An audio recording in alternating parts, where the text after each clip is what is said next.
Nous abordons le chapitre des statistiques. Alors, on a déjà vu un petit peu quelque chose sur les informations chiffrées, mais on n'a pas fait d'études de séries statistiques. Donc, l'objectif de ce chapitre est de faire des études de séries.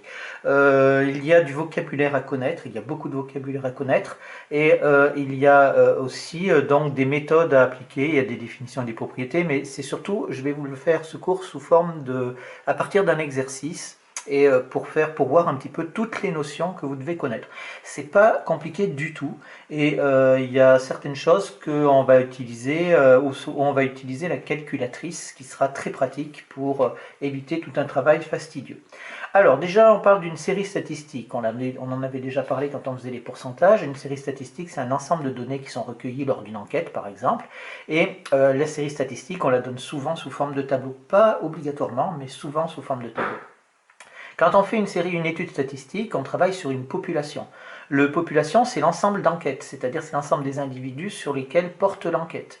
Par exemple, si je prends la série des notes en maths d'une classe de terminale, eh bien la population, elle est constituée par les élèves de cette classe-là. D'accord? Et après, bien entendu, ça dépend de ce qu'on étudie. Ici, on étudie les notes. Donc, quand on parle du caractère étudié, ce qu'on étudie, on appelle ça un caractère. Un caractère, c'est ce sur quoi porte l'enquête. Ici, dans l'exemple que j'ai pris précédemment sur la classe de terminale, il s'agit des notes obtenues au baccalauréat. Alors, sur les caractères, il y a des choses à savoir qui sont extrêmement importantes et qui vont conditionner beaucoup de choses dans les études statistiques. On ne va pas les faire de la même façon en fonction de la nature du caractère avec lequel on travaille. Je vous mets, il existe donc deux types de caractères.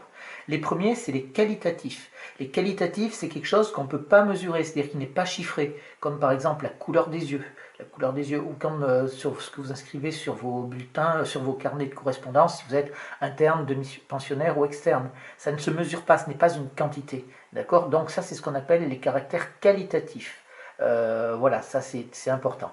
Et ceux qui nous intéresseront le plus, ceux qui vont nous permettre de pouvoir faire beaucoup de calculs, c'est les caractères quantitatifs. Alors, les caractères quantitatifs, ça paraît relativement simple puisque ça s'oppose à caractères qualitatifs. Les qualitatifs, ils ne peuvent pas être mesurés. Bien évidemment, les quantitatifs peuvent être mesurés. Par exemple, je vous ai mis la note obtenue à un examen, la taille des bébés dans une maternité, le débit d'un fleuve, etc. On peut trouver des milliers et des milliers d'exemples là-dessus. Et vous en aurez autant qu'il existe d'exercices. Mais dans ces caractères quantitatifs, eh bien, il y en a encore deux sous-séries, deux sous-types. Donc la première catégorie parmi ces caractères quantitatifs, c'est les caractères quantitatifs discrets. En fait, vous avez les caractères quantitatifs discrets et continus qui vont s'opposer. Les caractères quantitatifs discrets, c'est ceux qui prennent un nombre fini de valeurs ou des valeurs isolées, c'est-à-dire quelques valeurs par-ci par-là. D'accord? On peut les compter, on dit qu'elles sont dénombrables. Donc, c'est des valeurs isolées ici. Comme par exemple, dans les exemples que j'ai pris plus haut, les notes du bac, les notes obtenues au baccalauréat, c'est isolé, puisque au baccalauréat, on est obligé de mettre des notes entières, on ne peut pas mettre 10,5, 11,5, etc. Donc en fait, on a 21 notes possibles de 0 jusqu'à 20. Donc c'est un nombre fini de valeurs qui sont prises par ce caractère-là. C'est donc un caractère quantitatif discret.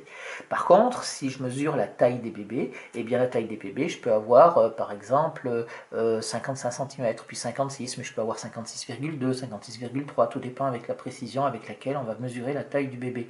Donc à partir de ce moment-là, les valeurs, elles sont prises dans des intervalles, d'accord? C'est la grande différence. Les quantitatifs discrets, on a des valeurs comme ça ponctuelles.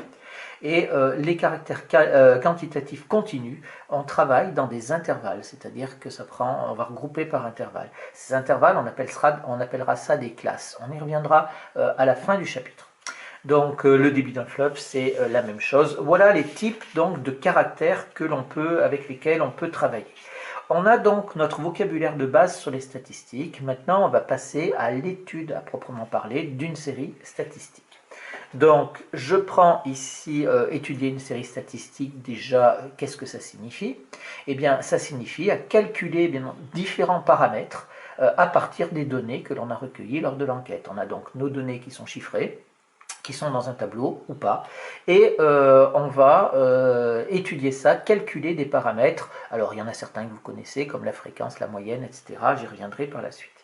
Là, j'ai pris dans mon exemple, j'ai considéré donc deux séries statistiques qui sont constituées par les notes en maths obtenues au bac par deux classes différentes. Une classe de terminale, terminale 1, terminale 2, d'accord. La terminale 1 comporte 25 élèves et 26 élèves. Je vous ai montré volontairement qu'on peut vous donner les données, les résultats de l'enquête, on peut les donner de manière totalement farfelue, c'est-à-dire en vrac complètement, sans structure, totalement déstructurée. Donc la première question, c'est pour pouvoir travailler, il nous faut ce fameux tableau habituel que l'on donne normalement quand on fait une série statistique. Donc c'est ce que je vous demande ici, construire le tableau des effectifs et calculer les fréquences correspondantes, bien évidemment. Alors le tableau des effectifs, on a donc les notes, ici la première ligne, ça va être les valeurs qui vont être prises par le caractère. La deuxième ligne, ça va être l'effectif qui correspond à chacune des notes, donc à chacune des valeurs prises par le caractère. Et là, les fréquences. Alors, je mets X indice I ici, puisque le caractère, étant donné qu'on travaille avec un caractère quantitatif, on l'appelle X en règle générale, et X indice I, c'est juste pour indicer toutes les valeurs. Par exemple, 4, c'est X indice 1, c'est X1. 6, c'est X2, X3, X4, X5, X6, X7, X8. Voilà, c'est juste pour mettre des indices. C'est tout, pour dire qu'on va de la première valeur jusqu'à la 10e valeur, ou ici j'en ai combien? J'en ai 1, 2, 3, 4, 5, 6, 7, 8, 9. J'ai 9 valeurs ici, donc je vais de X1 à X9. Je mets l'effectif ici, donc il faut comptabiliser dans ce qu'il y a au-dessus, ce qu'il y a ici, puisque c'est la classe T1. Il faut bien comptabiliser, il faut être extrêmement méthodique pour ne rien oublier et ne pas compter en double. D'accord, ça c'est la chose la plus difficile à faire. Heureusement qu'il y a des fois les ordinateurs pour comptabiliser ça. Eux, au moins, ils ne font pas d'erreur d'inattention. Donc, si je ne me suis pas trompé, on obtient cette chose-là. Donc, les effectifs, j'en ai un qui a 4, 2 qui ont 6, 3 qui ont 7, etc., etc. Je calcule la fréquence correspondant à chacune de ces valeurs. Je fais la même chose, bien entendu, pour T2. Je trouve 25 au total, je vérifie, puisque je sais que j'ai 25 élèves, et là je trouve 26 élèves, pas de souci. Pour la fréquence, on a déjà vu la formule. Donc la fréquence, c'est l'effectif divisé par l'effectif total.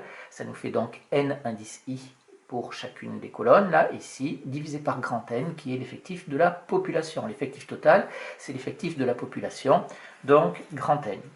Et si on voulait éventuellement exprimer la fréquence en pourcentage, alors on prendrait la fréquence que l'on a là et on multiplierait par 100. La fréquence, donc, on l'appelle pareil, F indice I. Voilà donc notre tableau des fréquences, des effectifs et des fréquences. Alors maintenant que nous avons ces tableaux d'effectifs et ces tableaux de fréquences, il va falloir représenter notre étude statistique. Donc pour faire les représentations d'études statistiques, il existe toutes sortes de graphiques. Vous avez dû en voir un certain nombre au niveau du collège, notamment les diagrammes circulaires et semi-circulaires on vous a appelé ça les camemberts, vous avez certainement rencontré ça. Moi ici, je vais me concentrer sur les deux diagrammes essentiels de base qu'il faut connaître sur les statistiques. C'est les diagrammes que vous allez retrouver dans toutes les revues scientifiques ou économiques, ou même dans les journaux. Voilà, tout le monde utilise ça de base. Après, on peut faire des choses plus sophistiquées, mais voilà. Alors le premier, on va représenter ces deux séries statistiques. Eh bien, on va faire un diagramme en bâton. Le diagramme en bâton de chacune de ces deux séries. Alors, attention, le diagramme en bâton, ici, c'est très important. J'ai marqué à savoir, j'ai marqué en rouge, parce que le diagramme en bâton, on l'utilise pour représenter un caractère qualitatif ou alors un caractère quantitatif discret, uniquement pour ces caractères-là. Si on prend un caractère quantitatif continu, on ne prendra pas un diagramme en bâton. Ça, c'est la grosse erreur que vous allez pouvoir rencontrer dans tous les journaux et où on vous parle de diagramme en bâton ou d'autres choses pour un caractère quantitatif continu, ce qui est absolument incohérent d'un point de vue mathématique. Dans le diagramme en bâton, je vous mets que seul l'axe des ordonnées, ici celui-là, est gradué. Mais on peut éventuellement graduer aussi l'axe des abscisses si on a un caractère quantitatif. C'est pratique et ça nous permet de faire quelque chose. C'est ce que j'ai fait ici. J'ai gradué mon axe des abscisses aussi. Vous voyez que j'ai fait un trou ici pour dire que je ne commence pas à partir de 0, puisque le 0 normalement il est ici. Donc je commence à partir de 4. Ça me donne la liberté de décaler mon graphique un petit peu vers la gauche. Et j'ai gradué mon axe des ordonnées dans cet ordre-là. Ici, bien évidemment, je vais mettre là les effectifs, si ça veut bien. Non. Donc on met en ordonnée les effectifs. Bon, je vais mettre après. Là, ça marche mieux. Les effectifs, et en abscisse, ben, vous mettez les valeurs du caractère. Alors ici, je les ai gradués, mais vous pourriez avoir les yeux bleus, les yeux verts, les yeux marrons, etc., etc. Et je fais la hauteur des bâtons. Ça, c'est très très important. C'est ça qui détermine le diagramme en bâton. La hauteur des bâtons est proportionnelle à l'effectif. Donc j'ai utilisé deux couleurs. La première couleur ici, c'est pour la classe T1. Donc je suis obligé de faire une légende pour bien expliquer ce que je fais ici. Là, ici, c'est la classe T1. Et là, c'est la classe T2.